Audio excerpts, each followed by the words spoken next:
Well, boys, I guess in the midst of all this, we did get some Bundesliga action. So I figured we jump on, talk about those games a little bit, then maybe touch on some breaking news now that stuff's starting to heat back up. This week, just opening the Bundesliga once again was the Revierderby, Dortmund and Schalke. A lot of people watched that game. It was good to have sports back, and I think a lot of people that maybe haven't seen a Bundesliga before, even people that aren't necessarily soccer football fans, tuning into that one.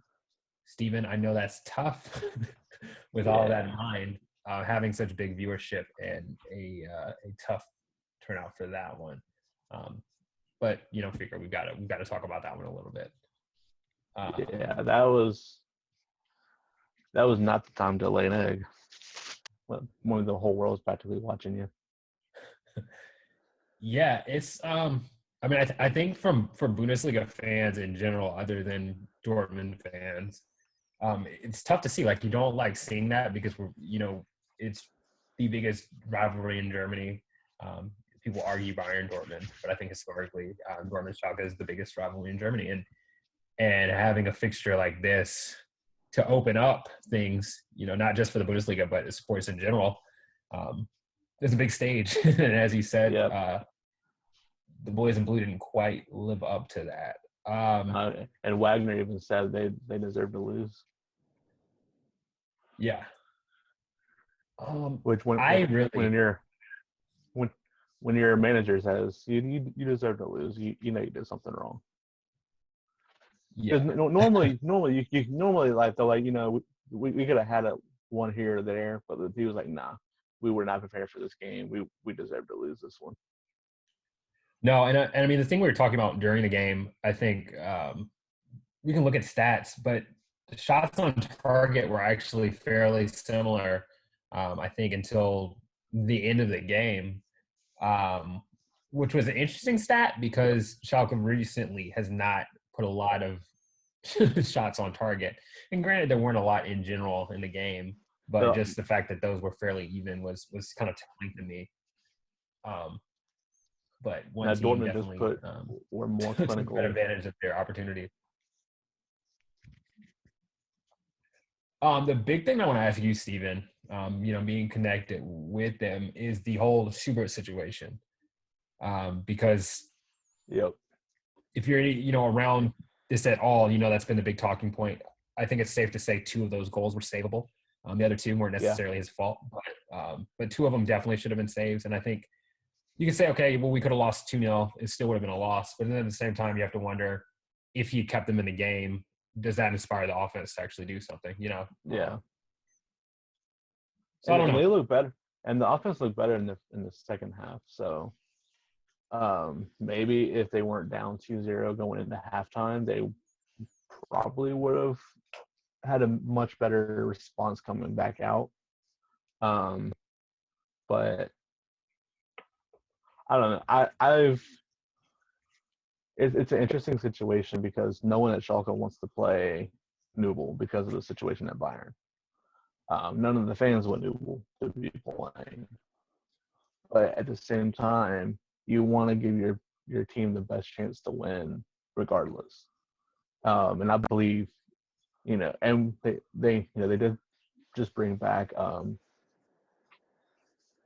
Farman, but who knows what his playing status is because of all the transfer rules and everything. But with Nubel, at least, you have somewhat of a stability in that pose where he probably would have made a couple of those saves.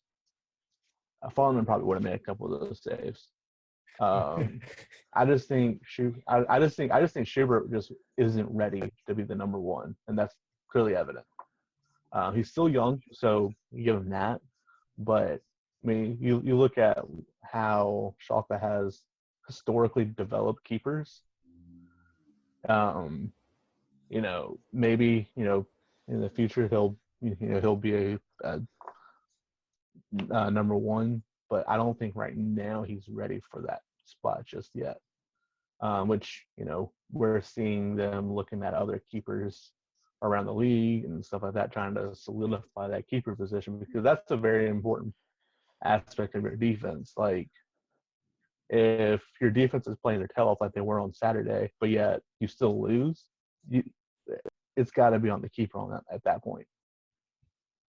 I mean, I don't know how many shots Sane saved at the last second. I go to argue Salif Sane had more saves than Schubert. Yeah. You're talking about that. I mean, the presence that he had on Erling Haaland was incredible, and this is a man that he's been out. He's been out most of the season, right? No, November was November against Augsburg is the last time he played. Sheesh.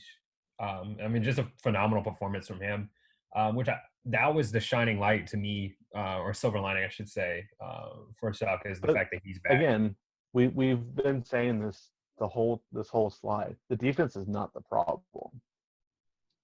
We've been saying that for the last couple of months. It's not the defense's fault, because when you have players like Kenny, Chika, Nastasic, even Kovac when he was in, you have Sane, Istanbul, like that line, you can't, the defense cannot be held, they can't just be like, oh, if they score 5, it's on the defense. You got to put someone, the goalie, to actually say something. Yeah, it's twofold, and that's the same thing I always go back to an old Matt Swimmel's quote.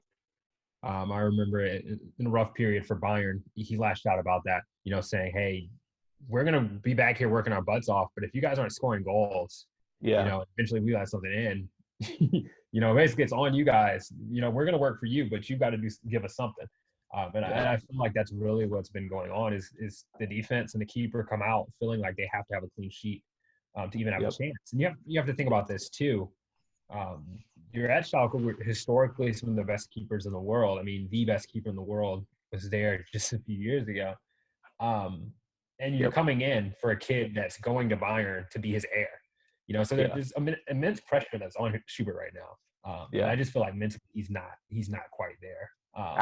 And I think he's still suffering from that Bayern game where he like I don't think his confidence has ever returned from that Bayern game. No, I mean, he really hasn't looked good, and that's what I'm saying is I feel like he was really thrown to the wolves, but it was like, at one point he had no chance because Nubel got suspended. Right, the Nubel suspension. Right, but even then, even in those suspension games, he looked decent. We thought, well, if he's going to be a fine to take Nubel's spot if Nubel did go, which we didn't know at the time. But now that he was fully playing as number one, he just didn't have that same composure that he had when he came in as that sub keeper. Yeah, and I think long term you'll be fine. My biggest question mark, and I think you said it yourself, is there's no clear-cut answer moving forward. I mean, it seems as though Nubel's not going to play in blue again. It seems as though I don't think we still are looking into the whole Ralph Farman situation, but I think that even long term, they're not sure if he's going to even stay. I think initially they had said, bring him back, he'll compete for that starting spot. But now there seems to be some uncertainty if he'll even be there next year. So long term, a lot of question marks, but at the same time, it does give you time to find somebody. And just for the time being, it is very worrying signs. Like he said, when Bergstaller and Matondo came in, they did look lively. And that was one of the first things that I thought about is, gosh, if you're not down, 2 and then 3 goals at that point, could this maybe be different? Give your guys a chance. Yeah. And I would also like to point out the fact that we haven't talked much about Dortmund in this game. And the fact that it's true. they still scored 4 goals. It's true. I mean, they were like a perfect 4 or 4 on shots on target. So I don't know. I mean, obviously they're not. We sit here to talk about Schalke's deficit because it's been going on for so long, but what we haven't talked about is the resurgence of Dortmund and like especially in that defense, because that defense was that weaker spot, and their defense hasn't really like given up like they were in the first half of the year. And I'll tell you what, Akanji, recent form, and I know we say recent, Yeah, but no. Yeah. his recent run of games, phenomenal. Yeah. One of the top Well, center backs in the league statistically. Interceptions, tackles won. Yeah, no, I mean Crazy. they settled on a formation, they settled on a pretty consistent lineup. So guys are expected to feel comfortable there, know where their positions are, and I think that's what's really paying off. And then obviously the added depth that they got over the winter in some positions covers up injuries. Dahoud and Delaney playing in midfield are not bad options to have there. And, having new additions of Hazard and Brandt brought in to cover the likes of Royce, who's, constantly injured, makes a big difference. Just wanted to run these down real quick too. So a 92%, 92.5% passing accuracy in that match. 2 interceptions, 2 clearances, 0 miscontrols, 0 dispossessions. And again, like Steven said, we're ragging on Schalke here, but phenomenal performance from front to back for Dortmund. Erling Haaland didn't skip a beat. Lewandowski said that he was in some of the best shape of his life coming out of quarantine. I think the same could be said about Erling Haaland, and the benefit that he has is he's still a teenager.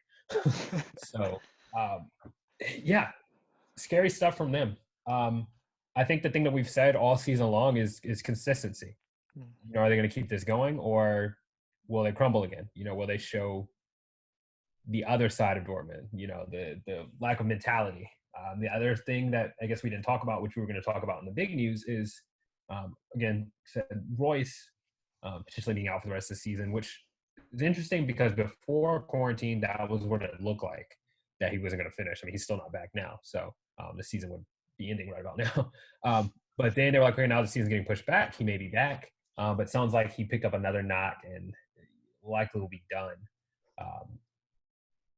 All that to say, this is a team without their captain, without one of the veteran leaders, a very young team, showing this kind of grit and determination. Scary times. Yeah, I think the lack of a captain per se is less of an issue with this squad, given that Piszczek and Hummels have both captained that squad before, and they're both, first choice starters on that squad, and have the command of that team right now. So I'm not too concerned about that, and it's nothing new to see an extended injury, unfortunately, for Royce. So I think that this group is sort of accustomed to him just being available when he's available. Yeah, and I think that, I mean, even like probably too much on Erling Haaland, but the leadership that he had